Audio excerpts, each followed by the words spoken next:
Onda presenta Binarios con Ángel Jiménez de Luis. Bienvenidos una semana más a Binarios. Esta semana un poquito más tarde por problemas técnicos, ahora hablamos de eso un poco, pero bueno, muy contento porque, bueno, si me habéis seguido en Twitter en los últimos meses, me habéis escuchado, habéis leído, retuitear cosas sobre El enemigo anónimo, que es la primera serie documental sobre ciberseguridad que está hecha en España. Esto lo está haciendo Carlos Soto, que es periodista del Confidencial, y tengo la suerte de tenerlo aquí hoy conmigo. Hola, Carlos, ¿qué tal? ¿Qué tal, Ángel? Me ha hecho gracia cómo has disimulado lo de problemas técnicos. Problemas técnicos es Carlos Soto, básicamente, con el que habías quedado y no pudo conectarse. Pero no es tu culpa, al final fue la conexión. Bueno, no es mi culpa, pero si simplificamos, Carlos Soto es un problema técnico en sí mismo. ¿Qué te pasó exactamente? Pues me pasó, fíjate, no voy a decir compañías por si acaso alguna te patrocina el podcast, pero con mi compañía... Bueno, salvo que sea Xiaomi, no hay ningún problema. No, Xiaomi, a tope con Xiaomi. Además tengo un Xiaomi. No, yo tengo... Bueno, no fue demasiado problema tampoco, ¿eh? Lo que pasa es que me dejó de ir internet, me mandaron desde Telefónica, yo estoy con O2, un router Smart Wi-Fi, y me pasó lo que a mucha gente, que es que el router venía sin configurar, con lo cual he estado cerca de 2-3 días sin internet, tirando de los datos móviles, que por suerte tengo de sobra, pero bueno, por suerte ya lo hemos solucionado y ya va esto como un cohete. ¿En España todavía no tenéis datos ilimitados de móvil en ninguna operadora? Pues ahí me pillas. Yo, fíjate, tengo contratados 30 gigas, que ya me parece un locurote, y una de las cosas buenas de O2, que la verdad sea dicha, tiene una atención al cliente muy muy buena, es que cuando se me abrió la incidencia, porque iba a estar unos días sin internet y demás, me dijeron que tenía datos ilimitados, que todos los datos móviles que consumiera no se me iban a cobrar, ningún problema, pero no sé decirte ahora mismo si en España hay alguna compañía que ofrezca datos ilimitados. Si alguna la ofrece, mañana estoy en la puerta de su central, ya te lo digo. Fíjate, aquí en Estados Unidos todo lo que es internet es carísimo, pero es verdad que es todo ilimitado. Es decir, yo pago Google Fiber, que es fibra de Google, que es 1 giga asimétrico, y creo que me sale $80 al mes. ¡Ostras! Y aparte tengo el móvil con Google Fi, que es también la operadora móvil virtual de Google, que me da datos ilimitados, roaming de datos ilimitados, que es casi lo que más me interesaba antes de este año 2020. Claro. Me podría haber ahorrado, pero bueno. Ya ves. Pero datos ilimitados por también, no sé, son $70 al mes, unos $75 al mes. Claro, o sea, no tenías internet más móvil, o sea, 80 y 70. Sí, ellos no tienen una oferta conjunta porque son dos compañías independientes. Google Fiber y Google Fi son dos compañías independientes. Pero bueno, la verdad es que he acabado con Google sobre todo por eso, porque son súper buenos en darte un caudal brutal y no cobrarte, o la tontería está del roaming, que claro, como yo me paso el día entre España y Estados Unidos, me pasaba el día entre España y Estados Unidos, claro, pues tener roaming internacional me salvaba un poco la vida, ¿no? Y cuando viajaba a otros sitios, pues lo mismo, si te vas a Japón, si te vas a no sé qué, pues hombre, ya no tienes que preocuparte por estar buscando una SIM de datos y esas cosas. Claro, ya, y de repente, por lo que sea, llega una pandemia. Exacto, y ya no, me podía haber ahorrado este año de la de Google Fiber, no, porque fíjate, me ha venido a la cabeza cuando has dicho lo de los 30 gigas de datos móviles, porque ahora estoy probando los nuevos Eero de Amazon, los router Wi-Fi de Amazon, en casa, y tienen automáticamente un contador de datos y tal. Y he estado mirando y creo que gasto unos 80 gigas por semana, o sea que... ¡Ostras! ¡Santo Dios, Ángel! ¡Madre de Dios! Bueno, es que si te pones a mirar entre el Netflix, el HBO, el 4K, el no sé qué, el no sé cuántos, al final es que es eso. Y yo que me paso la vida en internet, pues calcula. O sea, al final es una barbaridad. Madre mía, o sea que cuando a cualquier ciudadano del mundo le va lento internet es por tu culpa, ¿no? Estás consumiendo tú su ancho de banda. No, tío, pero tú imagínate que aquí hemos tenido bastante follón con el tema de lo de neutralidad de red durante la época Trump, que yo todavía no lo doy por terminado. Hasta que no llegue el 21 de enero yo no doy por terminado nada. Normal. Vete a saber lo que arma este hombre. Normal. Pero durante estos 4 años que ha habido mucho debate en torno a lo de neutralidad de red, uno de los miedos era que empezaran a hacer metraje de internet. Entonces, creo que de hecho alguna operadora, no sé si es Verizon, una de estas, tiene internet con metraje. A partir de, no sé si son 4 teras o una cosa así, te empiezan a cobrar más, ¿no? Por acceso a internet.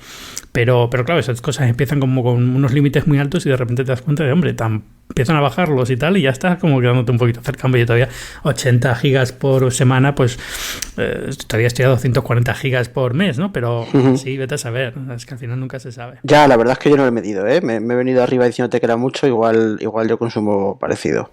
No, he hecho 240 gigas al mes, pero creo que no es más, ¿no? Da igual. Se me fallan las matemáticas. 320. Claro, 320. 320 gigas, sí. Pero bueno, sí, estaba pensando en 60 y tantos gigas al mes. Pero bueno, en fin. Madre mía, oye, por curiosidad, perdona, ¿cuántos viajes te has perdido en lo que va de pandemia? Porque yo me he perdido uno grande que iba a Bolivia y me estoy tirando de los pelos, pero tú que estás todo el santo día viajando. Pues muchos, y bueno, quitando los de España que hago yo por temas de ir a ver a la familia o ir a resolver temas administrativos y demás, que tengo que hacer unos cuantos al año al final, entre una cosa y otra, por la tontería de tener Q-Onda y tal. Claro.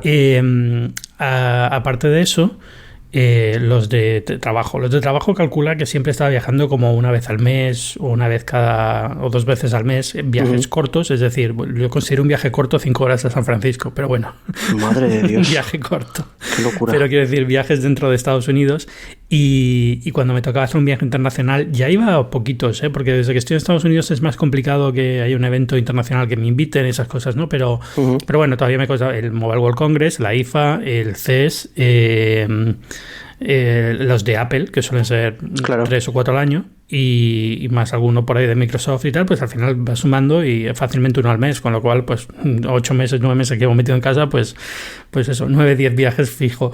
He perdido. Qué locura. Además este año que iban a ser Olimpiadas, que Intel estaba patrocinando y tal, a lo mejor iba a haber algún tema bueno allí de Olimpiadas y demás, pues también fuera, con lo cual se va sumando todo y acaba siendo un poco una locura lo que hemos perdido, pero bueno. Bueno, oye, descansa ese casa por lo menos. Bueno, ya se me están comiendo las paredes ya. Eso. Sí.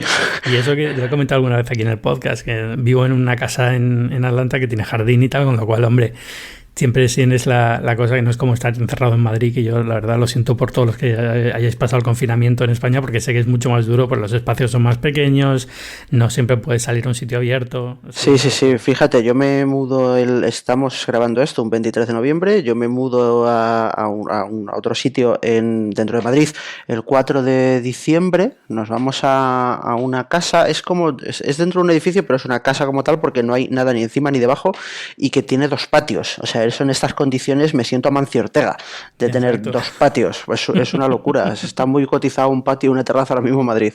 Imagínate 2. Puedes elegir. Imagínate 2. Hay otro. Sí, además me pasaba con mi chica que hace poco decía, ¿te das cuenta de que el segundo patio, el pequeño, el de tender, lo estamos ninguneando cuando si solo tuviéramos ese sería la hostia?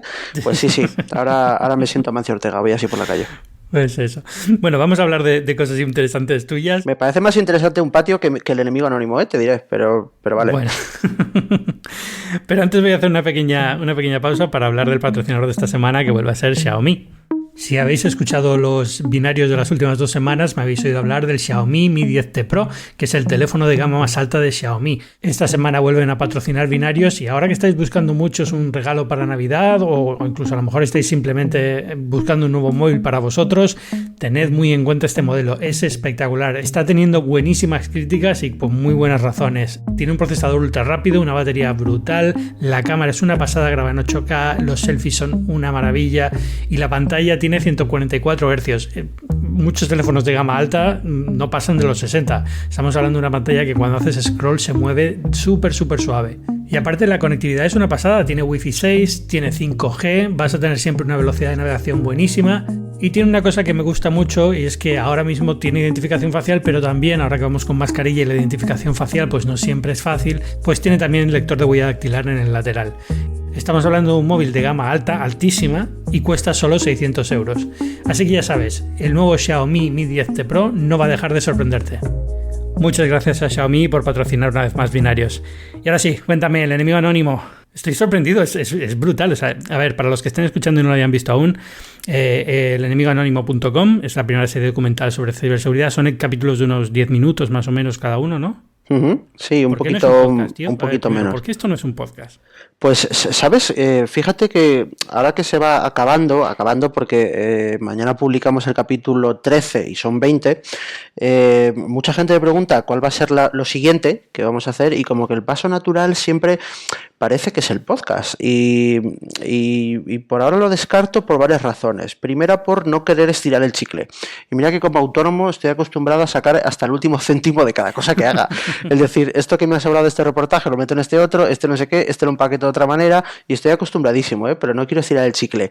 Y segundo, porque de verdad no creo que fuera a aportar yo gran cosa. Bueno, lo vas a comprobar cuando escuches, cuando vayas a editar este programa. No tengo una buena voz, tengo carraspeo constante, cosa que no estás notando porque me lo estoy aguantando. Pero de verdad que creo que nunca se me ha dado bien la radio, nunca, creo que es una cosa muy difícil y de verdad creo que no aportaría un gran valor añadido si hiciera un podcast. Todo puede ser que dentro de 4 meses te diga, oye Ángel, ¿te acuerdas lo del podcast? Bórralo de tu programa porque sí que he hecho un podcast.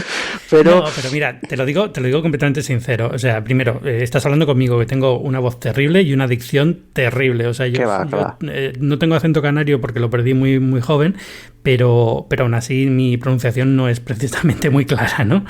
Y no tengo voz de radio y tartamudeo y tengo muchísimos problemas que poco a poco intento controlar, intento superarme con este podcast, pero cuando empecé lo escuchas los primeros y es terrible. Y segundo, no pasa nada. Yo simplemente, después de ver los episodios del Enemigo Anónimo, es que, vamos, no estoy intentando sacártelo aquí, que saques un podcast aquí en binarios porque sí, es que se adapta muy bien. Ya con el material que tienes en YouTube, que está tan bien grabado y que está tan bien locutado y tal, es que a poco que te pongas sale un podcast súper chulo. Vamos, no te quiero presionar. Vamos a hablar de Enemigo Anónimo en su formato actual, que es vídeos en YouTube. Vale, pero bueno, si cuando me quiere hacer una oferta, estoy abierto, ¿eh? Muy bien, hablaremos de ello. Te recuerdo que soy autónomo y que saco hasta el último euro de donde sea. Y siento decirte que no hay mucho dinero en podcast todavía, pero bueno, empieza a cambiar un poquito y a lo mejor ya hablaremos de esto. Pero bueno, cuéntame, ¿cómo surge esto? ¿Cómo te dio por hacer esta serie? Pues mira, yo para quien no me conozca, que sea la mayoría, soy periodista freelance, llevo siendo freelance desde 2010, creo que fue, tenía 26 años, ahora tengo 36, más o menos de 2010, y siempre me ha gustado mucho el formato serie documental, es decir, una serie de X capítulos, 10, 20, 30, los que sean, de unos 5 o como mucho 10 minutos tratando un tema en profundidad. En 2012 hice una docuserie sobre startups en España que se la vendía al ISDI, al Instituto Superior para el Desarrollo de Internet. En 2013 me fui a Silicon Valley y a Israel e hice lo mismo, una serie documental de 20 capítulos sobre startups españolas en Silicon Valley e Israel.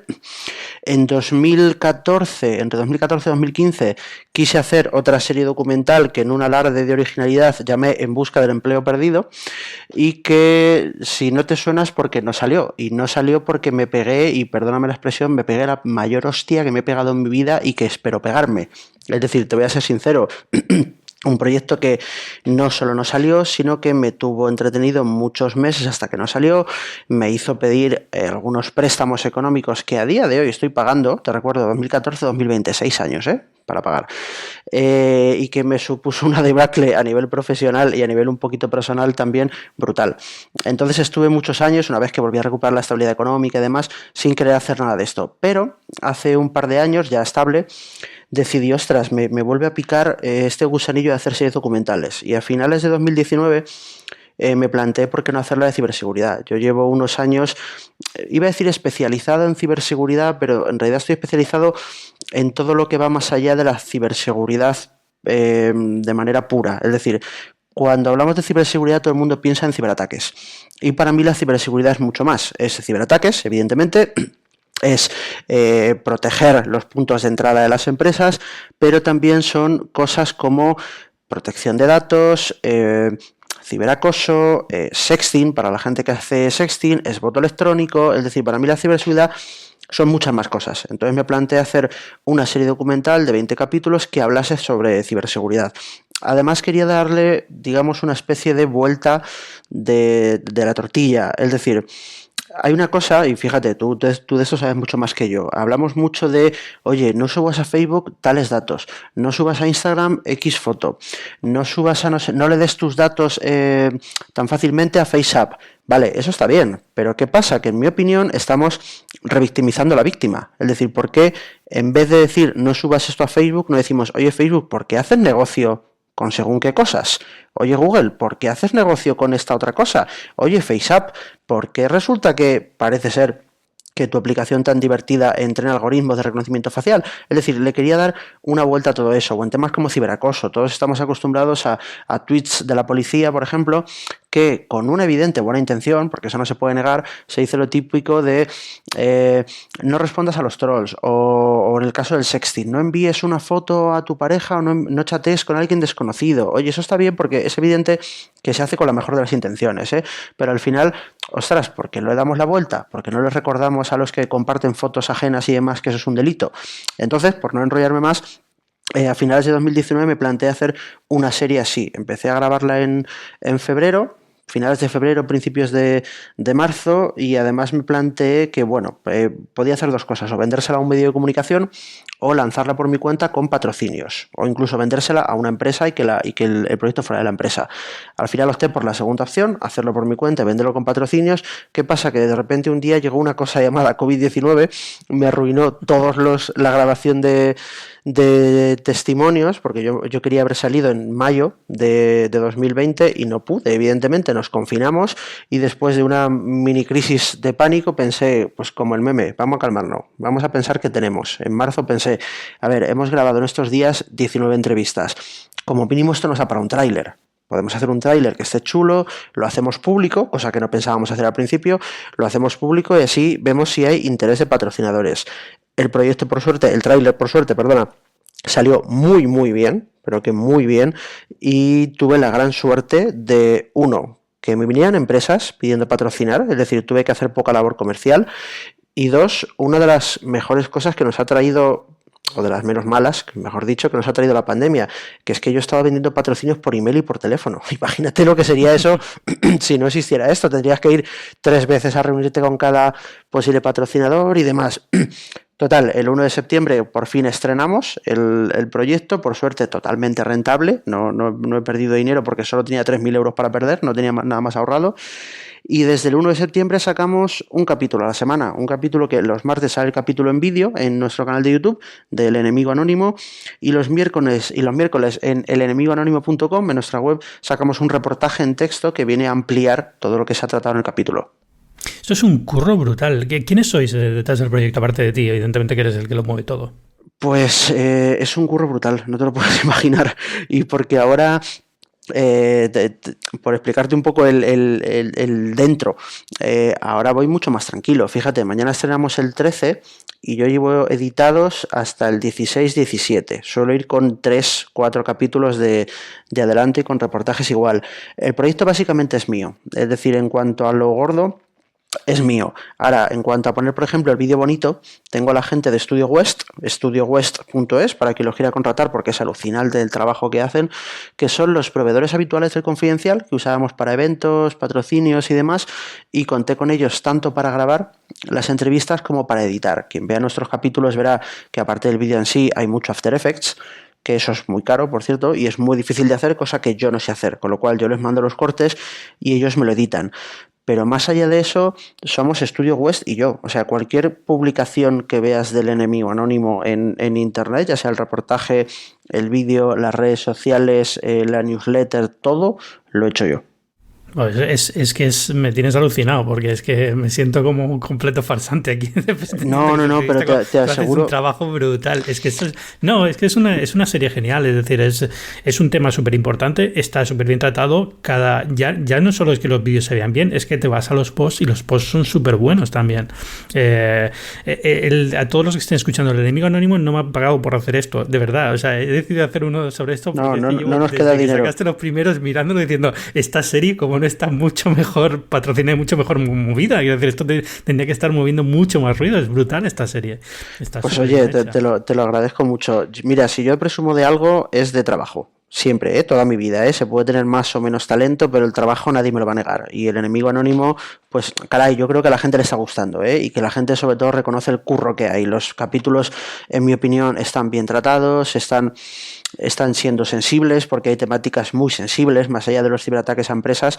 Ya te digo, la semana pasada hicimos un capítulo ciberacoso y es un tema muy delicado. Hay que tener un poquito de sensibilidad o de calma, y luego los reportajes en la web web no es porque sean míos, pero de verdad que están muy currados. En todos hay mucho periodismo de datos. Entonces, chico, calidad no lo sé, pero trabajo hay. Muchísimo trabajo. Bueno, hombre, ¿has aprendido algo con todo este proyecto sobre ciberseguridad? Tú evidentemente eres un experto en esto, llevas trabajando mucho tiempo reportando sobre todo esto, pero en general, ¿has descubierto algo que hayas dicho, wow? Pues mira, he descubierto algunas cosas que intuía y otras que a lo mejor no intuía tanto. Al final, en tema de ciberseguridad pura y dura, es decir, de protección de ciberseguridad de las empresas, de ciberataques y demás, la serie es muy aproximativa, es decir, es generalista porque es para casi todo el público, no está dirigido a la gente muy técnica de ese sector, entonces se va descubriendo lo que más o menos se sabe, hasta qué punto las empresas están bien protegidas o no, pero luego hay temas muy chulos, creo que es el capítulo 3 o el capítulo 4, va dedicado al ciberespionaje industrial. Eso es una barbaridad, es una chulada, y entiéndeme el contexto de decirte que es una chulada, pero yo creo que es muy interesante. Hemos sacado temas de empresas españolas que compiten entre ellas por un contrato público y resulta que una ciberataca a la otra. Eso está, creo que es en el capítulo 3 o en el 4. Hemos tratado también en los temas de ciberguerra. Bueno, es que la ciberguerra es apasionante. Por desgracia, es apasionante. El hecho de que el territorio tradicional de la guerra, que es el físico, el de las bombas, el de los muertos encima de la mesa, no es que haya desaparecido, ojalá hubiera desaparecido, pero sí que va añadiendo otro campo de batalla como es el ciber, en el que no se ve ninguna bomba, no se ve a nadie, no se sabe identificar bien quién es el que ha hecho esa guerra sucia. Y luego la ciberguerra tiene otra cosa muy que democratiza, por así decirlo, un poco la guerra, y es que cuesta muy poco dinero, Ángel, es que cuesta poquísimo dinero lanzar ciberataques en comparación a poner misiles en la calle. Y además hay otra cosa, que se puede hacer la ciberguerra low cost. En un capítulo, Borja Pérez de Storm Shield nos contaba cómo en Rusia una forma de ciberatacar, por así decir, a los soldados con muy poco dinero era mandarles SMS. Mandarles SMS del tipo: soldado ucraniano, Occidente se va a olvidar de ti y para Oriente eres un traidor. Y 5 minutos después de mandar esos mensajes iniciaba un ataque. O mandarles un mensaje de que en tu cuenta bancaria se acaban de cargar $5.000. Ese tipo de cosas, un poco de hacking psicológico en un momento de tensión, como es un combate armado de manera tradicional, hostia, es duro. O mandar, eso se ha llegado a hacer en Ucrania, mandar a los familiares de los combatientes SMS diciendo que su familiar había muerto en combate, cuando ni siquiera se había iniciado ningún ataque. Hay cosas muy locas y, por ejemplo, poner un último ejemplo, cosas que para la gente curiosa de temas como Wikileaks y demás ya podía intuir, o de Edward Snowden y demás. En la ciberguerra también se hace cosas como conjugar la ciberguerra con el ciberespionaje industrial. ¿A qué me refiero? Imagínate una empresa española que compite por un gran contrato internacional, compite contra empresas de otros países, pongamos que alguna puede ser China. Es verdad que a China siempre le echamos los muertos de todo, pero es verdad que en este caso, cuando el río suena, por desgracia, con China y con Rusia, agua suele llevar. Pero bueno, o con Estados Unidos. Es que hay un caso muy claro. Según Wikileaks, y repito, según Wikileaks, en Estados Unidos, en su momento, cuando se luchaba por el Canal de Panamá, por la concesión del Canal de Panamá, que ganó SACIR, una empresa española, según los cables de Wikileaks, Estados Unidos tenía total y absoluto acceso a la documentación que iba a presentar SACIR, es decir, a la oferta que iba a presentar SACIR. ¿Cómo consigue Estados Unidos esa información? Pues es evidente con ciberespionaje industrial. Y yo, por ejemplo, en los últimos meses me contaban un caso que no puedo dar nombres porque no se ha demostrado y yo no tendría cómo demostrarlo, pero me han enseñado ciertas cosas de una empresa española. Esta historia es chulísima y me fastidió mucho no poder contarla porque tienes que poner los papeles encima de la mesa y yo los he visto pero no los puedo publicar. Una empresa española, ¿vale? Voy a ser muy rápido, que compite por un contrato menor que el de Canal de Panamá, pero tampoco mucho menor. Hay una empresa china, ¿vale?, que compite con ellos. Digamos, en el concurso, la empresa china presenta una oferta bastante similar a la española, eliminando 2 o 3 cositas, y significativamente más barata. ¿Qué hace la empresa española? Porque piensas, ostras, la China ha ciberatacado a la empresa española. Espérate al giro de guión. La empresa española acude al concurso y dice: esta empresa nos ha ciberatacado y nos ha copiado el proyecto. ¿Cómo lo podemos demostrar? Váyanse a las páginas X, que son páginas seguidas, vayan uniendo la primera palabra de cada página. Si unías eso, se acababa formando la frase, este proyecto es de tal empresa, taca, taca, taca, taca, si aparece en otra oferta. Bueno, alucinante. Es de los reportajes que yo pensé, ¿cómo no puedo sacar esto? Lo que había hecho la empresa española es, sabiendo que este es otro tipo de vigilancia a la contra, o de defensa a la contra, sabiendo que les iban a intentar ciberatacar, dejaron algunas trampas para ver si caían, y cayeron, efectivamente. O sea que descubres cosas muy, muy locas. Sí, es una locura. Yo no sé si tienes la sensación que tengo yo en los últimos años, como que estamos en una ciberguerra constante. Es decir, el tema de Rusia, por ejemplo, o de Corea del Norte y tal, es que no paran, es continuo, es en todos los saraos, cada vez que hay una elección en un país, siempre están como detrás, ¿no? Es como, ¿qué está pasando? ¿Por qué no está reaccionando la gente a esto, que es una cosa que es permanente, ¿no? Que estamos como en estado continuo de ataque y como que seguimos con nuestra vida normal. Sí, pero fíjate, es lo que decíamos antes, al final la ciberguerra no pone muertos encima de la mesa, no tenemos imágenes claras de misiles en las ciudades y demás, y bueno, pues también asumamos que los seres humanos somos más o menos sensibles o más o menos insensibles a las guerras tradicionales, que también estamos acostumbrados a verlas en la tele, y el grado de reacción o de indignación pues dependerá de cada uno, pero si no reaccionamos quizá tanto como deberíamos a las tradicionales, imagínate las ciber, en las que además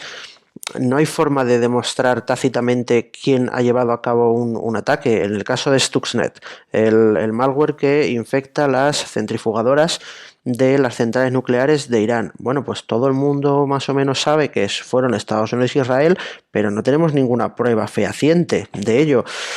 Entonces es raro, y luego además es que es verdad que a la mayoría de los españoles nos cuesta entender la dimensión de ese tipo de cosas, porque como además, y aquí quizá los medios tenemos un poco de culpa, seguimos vendiendo la imagen del hacker con la capucha en una habitación a oscuras, como una especie de lobo solitario haciendo vete tú a saber qué, cuando el cibercrimen a día de hoy es una industria, y una industria muy muy bien montada, ¿eh? Quien se piense que es un chaval en su habitación no tiene ni idea. Pero no tiene ni idea, la ciberindustria está totalmente organizada, igual que cualquier otra estructura criminal. O sea, lo que pasa es que es detrás de un ordenador. Pensar en una consultoría, ¿no? Más que en un chaval solo en casa. Sí, ¿no? En una Big Four.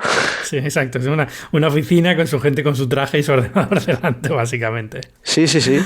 Total. Sí, no, esa es otra cosa que me he preguntado muchas veces, ¿no? Es decir, a lo mejor estamos, lo de Rusia y tal, es como siempre ponemos Rusia, ataca, no sé qué, pero muchas veces es lo que tú dices, es muy difícil probar que es Rusia desde el gobierno ruso, sino es simplemente pues gente que suele ser afín a Rusia, o grupos de hackers que suelen ser afines a Rusia y están operando, es lo que aquí llaman state sponsor, ¿no? Que pueden estar operando bajo un apoyo del gobierno, pero no necesariamente bajo orden del gobierno. Entonces es un poco extraño. Claro, porque por ejemplo muchas veces están lo que se llaman los cibermercenarios, los grupos de ciberdelincuentes que se venden al mejor postor. Tampoco al mejor postor porque suelen tener sus clientelas más o menos fijas, pero se venden a estados. De esto sabe muchísimo, que igual te interesaría traerla un día, Marta Peirano. Además, Marta Peirano es como el top en ciberseguridad en España, es decir, está en otra liga. En ciberseguridad en España está Marta Peirano y 4 escalones por debajo estamos todos los demás. Sí, bueno, Marta es que está en otra liga en general de periodismo, es decir, yo recuerdo, trabajaba en El Mundo cuando yo empecé con él, yo estaba justo empezando en aquella época en Ariadna y era como, wow, esta mujer es que cada vez que presenta un tema es brutal, o sea, se rompía la cabeza, y sobre todo que bien escribe, porque ya no es solamente que fuera interesante lo que contaba, sino que lo contaba de una forma que era genial leerlo.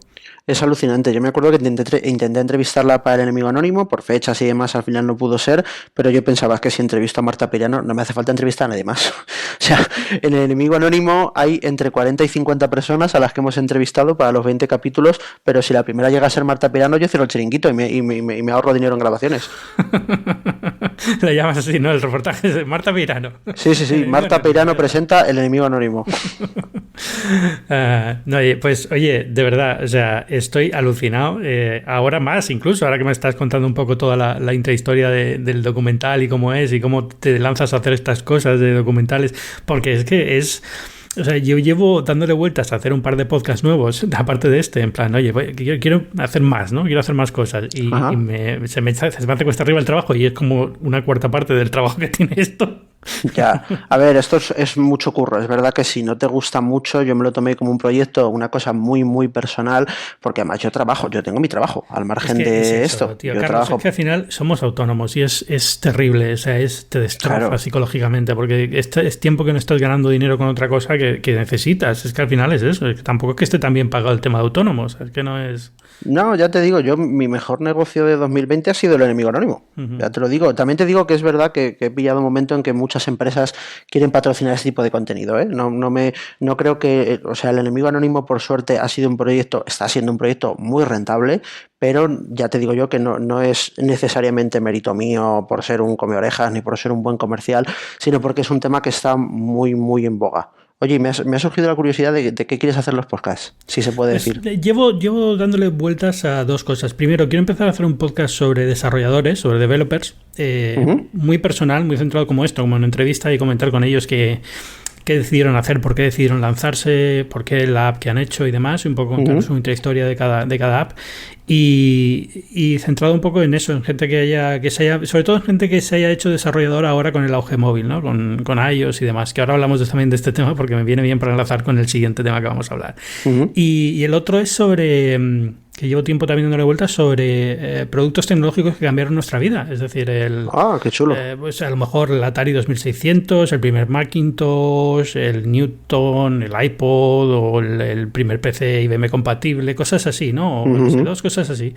Un poco también intentando ver un poco me hago viejo, ¿no? Son 41 años y entonces es como ya empiezo a mirar más hacia atrás que hacia adelante, ¿no? En esto de la tecnología. Bueno, pero oye, la nostalgia siempre vende. O sea, que eso está Claro, no, chulo. pero y aparte, ya no es que venda siempre, sino que también veo que ha cambiado la generación. Estamos viendo una generación de 20, 30 años que llega ahora, que siempre ha tenido internet, que a lo mejor conoce algo o le suena algo, pero no lo ha vivido como lo he vivido yo y como lo ha vivido mi generación, ¿no? Esa transición hacia el internet permanente y Ya. o la llegada de las videoconsolas, esas cosas. Entonces, contar estas cosas de nuevo, yo creo que siempre merece la pena, ¿no? Y es un poco son temas que son evergreen, ¿no? Que al final los puedes contar y todo el mundo, siempre hay audiencia para ellos porque siempre hay alguien que no los conoce o que no los vivió en su momento. Con lo cual, llevo tiempo con eso, tengo como 3 o 4 ya en la lista. Quiero empezar también con el Spectrum, con estas cosas esos cacharrillos, ¿no? Que fueron un poco los de toda nuestra vida, pero tengo que dedicarle tiempo y tiempo es lo que desgraciadamente no tengo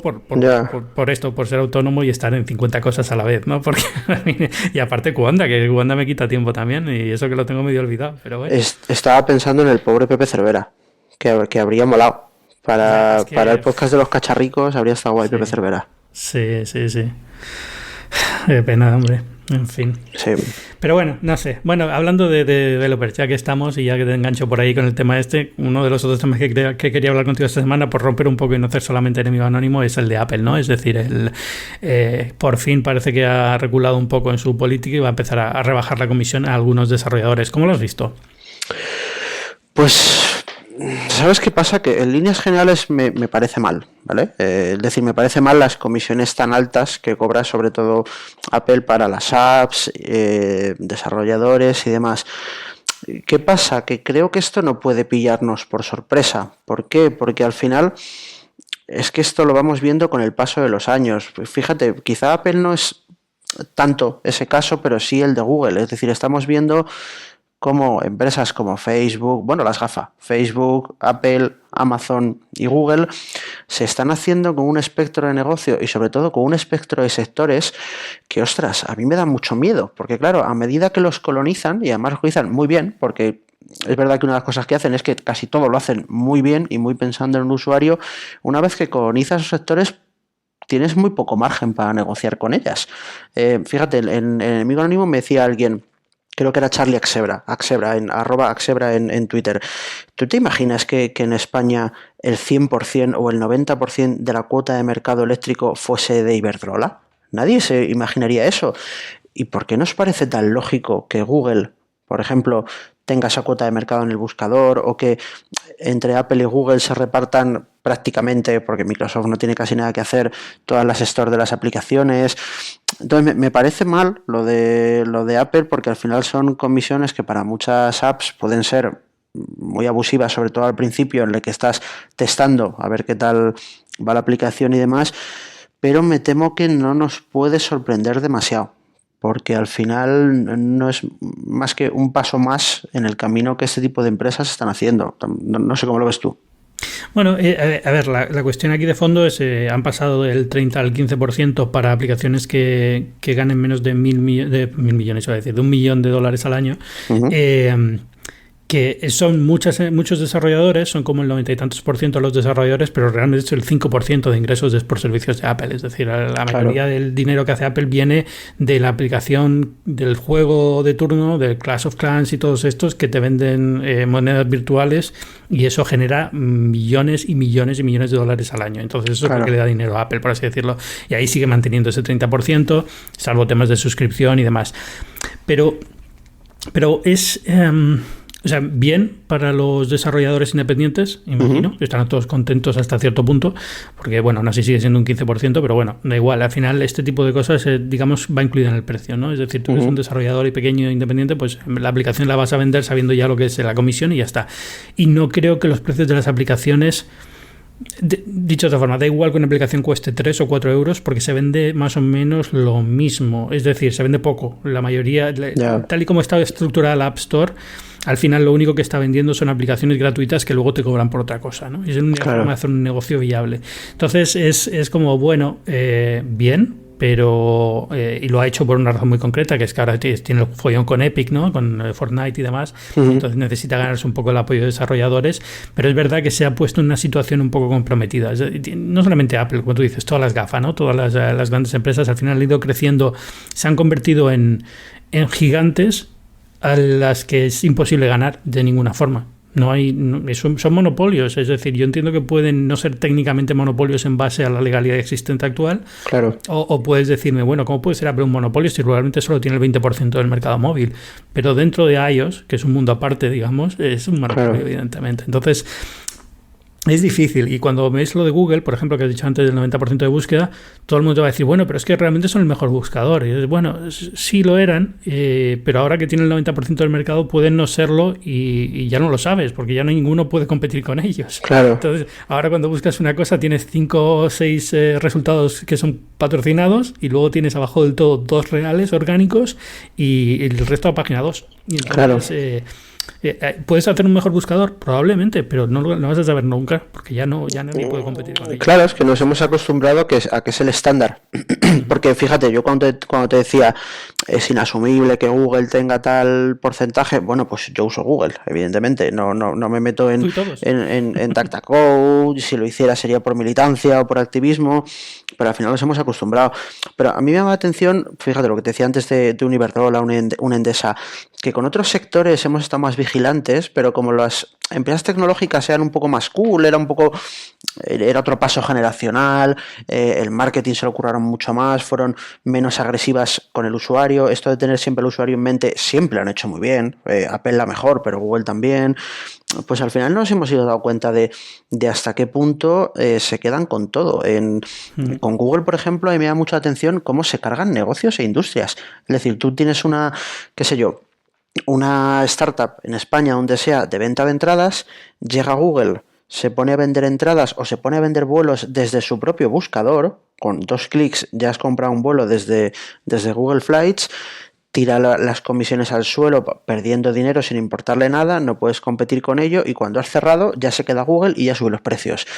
Ostras, es que es duro, ¿eh? Es duro, y cuando ya te metes en Amazon, por ejemplo, que además tiene una vertiente de comercio físico real, de tiendas de toda la vida, es realmente malvado. No malvado, iba a decir malvado, pero no es la palabra, es como pervasivo, ¿no? Que está en todos sitios. Es una cosa que realmente cambia completamente los incentivos de la sociedad y es muy difícil volver al statu quo anterior. Y lo estamos viendo, muchísimas empresas que están cerrando, muchísimas tiendas de barrio que están cerrando porque no pueden competir con incluso cadenas de electrodomésticos y demás que tú como usuario piensas, bueno, pero ¿por qué? A mí me gusta Amazon, me lo da más barato y me lo traen a casa, ¿no? Pero es que, bueno, pues prepárate para una sociedad en la que realmente solo vas a poder hacer las cosas así y a lo mejor no te gusta tanto, ¿no? Pero es muy difícil pedirle a la gente que se sacrifique su propio beneficio para que la sociedad siga como esté, ¿no? Es como muy... son cosas que están tan lejos de la acción y reacción que ves cuando haces algo que tienes que ser prácticamente un activista para poder hacerlo bien, ¿no? Es decir, tienes que tener esta mentalidad de, no, yo es que no compro en Amazon y voy ahí en una tienda de barrio, pase lo que pase, aunque me cobren 10 veces más. Y entonces es muy difícil mover las cosas así. Sí, es eso, tienes que ser activista. Fíjate, mi chica, por ejemplo, una de las cosas que más admiro de ella es lo activista que es. Es decir, yo hago mucho más compra de proximidad desde que estoy con ella, cosa que seguramente tendría que haber hecho antes, pero la hago desde que estoy con ella no compra en Amazon. Es decir, este tipo de cosas, o eres verdaderamente activista o a poco que te relajes, y es mi caso, acabas consumiendo este tipo de empresas. Muy complicado. Uh-huh. Eso es lo que pasa a mí, ahora, y más ahora con la pandemia, que es que no sales de casa y tal, que al final es todos los días un paquete de Amazon en casa, y es como, bueno, o sea, ¿cómo hacía antes? ¿Cómo vivía antes? Porque evidentemente antes no tenía esto y de alguna forma vivía, pero ya no se me ocurre, porque ya es como, si quiero algo, sé que lo puedo comprar ahí y me llega al día siguiente o el mismo día, ¿no? Es un poco... Es complicado, y es, ya te digo, en el caso, a mí me preocupa sobre todo Amazon porque tiene más consecuencias en el mundo real, mientras que Google, Apple y todas estas al final son negocios que dominan pero que inventaron ellos prácticamente, ¿no? Claro. Con lo cual no han desplazado a nadie ni han cambiado un poco la estructura que existía, ¿no? Pero bueno, aún así es preocupante para todas, ¿no? Sí. Yo creo que ahora por fin en Estados Unidos, ya lo hemos hablado en algún otro episodio de Binarios, ya por fin se están empezando a tomar medidas y se está empezando a ver qué se puede hacer, pero ya tengo la sensación de que siempre son como golpecitos en la muñeca, en plan, deja de hacer esto, pero luego no hay ninguna consecuencia real, ni pasa nada, ni va a pasar nada, ni con Biden, ni con Trump, ni con nadie, porque al final son empresas americanas y les interesa que estén en lo alto. Cuando pasa con alguna china, cuando llega un TikTok, sí, entonces todo el mundo las manos a la cabeza, pero mientras sea la película... Aquí sí, esto ha llegado a un punto ya en que es muy difícil de mover, muy, muy difícil. Pero bueno, oye, si eres un desarrollador pequeño y te has ahorrado un 15% de comisión de Apple, pues enhorabuena, que eso siempre te vendrá bien, ¿no? Eso. Enhorabuena, y cuéntalo en el nuevo podcast de Conda, dedicado a developers. No, a ver, o sea, al final hay historias muy chulas. Mucha gente... vino por aquí, por ejemplo, Asier Morato estuvo en un episodio de Binarios y tenía un blog y demás, y empezó a meterse en temas de desarrollo y al final acababa siendo desarrollador y tiene una aplicación muy chula para diabéticos y tal. Hay historias de estas que quiero que me cuenten más a nivel personal, ¿no? De cómo se decidieron hacer desarrollador, porque es algo que decides y como que, bueno, ¿qué te llama a hacerlo? ¿Cómo es tu vida cuando decides hacer esas cosas, ¿no? Y ejemplos chulísimos. Hay desarrolladores españoles en todo el mundo que están haciendo cosas que son de verdad una locura. Entonces, a ver si consigo ponerme serio a ello. No creo que antes de 2021, pero bueno. Ahí está. Bueno, pero ojalá que sí. Yo no sé si te acuerdas tú, porque yo llevo como 2 años detrás de él para que me deje contar su historia, pero no me deja. ¿Tú te acuerdas de WinSMS? La aplicación esta en la que mandábamos SMS gratuitos, que esto lo hizo en español, un chaval gallego, Lino, que ahora trabaja en eSports, en el FIFA. Y, o sea que sí, hay historias chulísimas de gente que además se enfrentó este chico a demandas de una telefónica, se te vino encima. Pues imagínate lo que es que estés trasteando, crees una cosa que a ti te parece que esté chula y que se te eche un telefónica encima, que es que te cagas encima, básicamente. Pero sí, hay historias muy chulas. Es que fíjate lo que fue WinSMS. Esto sí que es generacional nuestro, tío. Además, de verdad. Ahora te mira con una cara de que vienes de otro planeta. Ostras, pero esto era muy loco. Yo me acuerdo... anterior se lo cuentan a mis padres y te miran como, ¿qué estás contándome, tío? Joder, yo tengo 36 años, yo creo que WinSMS lo usaría. A lo mejor con 16, 15, sí. Pues imagínate el dinero que te ahorrabas en SMS. No que te ahorrabas, sino dinero que no tenías directamente si no hubieras tenido WinSMS. Muy loco todo. Bueno, oye, Carlos Soto, muchísimas gracias por venir a Binarios. Ha salido un programa espectacular, pero no tan espectacular como El Enemigo Anónimo. A todos los que estén escuchando, de verdad, elenemigoanónimo.com. ¿Qué más pueden saber de ti? ¿Dónde te pueden leer más allá de esta serie? Pues a ver, ahora mismo casi toda mi actividad se centra en esta serie, pero bueno, me pueden seguir en Twitter, que soy Otorreus, con 2 T's y 2 S's, en LinkedIn, que es lo mismo, Carlos Otto, y un poco menos que hasta hace poco me pueden leer en El Confidencial, que es básicamente el medio en el que más escribo, aunque desde que tengo El Enemigo Anónimo voy a estar menos, y soy freelance, Ángel. A mí cualquiera que me dé €1 por la calle le hago un artículo, sí. Pero básicamente... Tenemos que ir abriéndonos un Patreon todos. Sí, básicamente El Enemigo Anónimo y El Confidencial. Pues ahí que vaya todo el mundo. Por favor, de verdad, si estáis escuchando este episodio, cuando acabéis y estéis en casa, ir a verlo, merece muchísimo la pena, os va a encantar la serie. Y ya sabéis quién soy yo soy Ángel Jiménez de Luis, podéis leerme también, soy autónomo y eso, que nos den dinero a todos. Muy empleado. Me podéis leer en El Mundo, en Fuera de Serie, muy interesante, en CNN_ y por supuesto la mejor forma de contactar conmigo es en Twitter, en @AngelJiménez.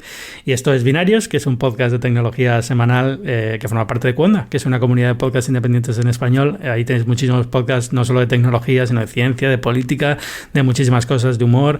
Os recomiendo que os paséis, busquéis y seguro que vais a encontrar algo que os guste. Y a lo mejor algún día incluso tenéis un podcast del enemigo anónimo. Vamos a ver cómo lo movemos. Eso, y Cuonda, ganadores de un premio Ondas, que nadie lo olvide. Ganadores de un premio Ondas, sí señor. Casi nada, casi nada. Ahí el podcast de Pablo Romero es el que se merece todo, y Pablo Romero es el que estuvo detrás de casi todo, es el que merece sin duda alguna ese Ondas. Pero vamos, de verdad es uno de esos momentos que recuerdas con mucho cariño ya para siempre el resto de tu vida, porque es un gran podcast. Fue brutal, o sea, ese podcast es brutal, es que no hay otra forma de definirlo. Si alguien no lo ha escuchado todavía, Las tres muertes de mi padre, que lo escuche, porque es alucinante ese podcast. Pues muchísimas gracias. Gracias a ti, Ángel, un abrazo. Vale, chao.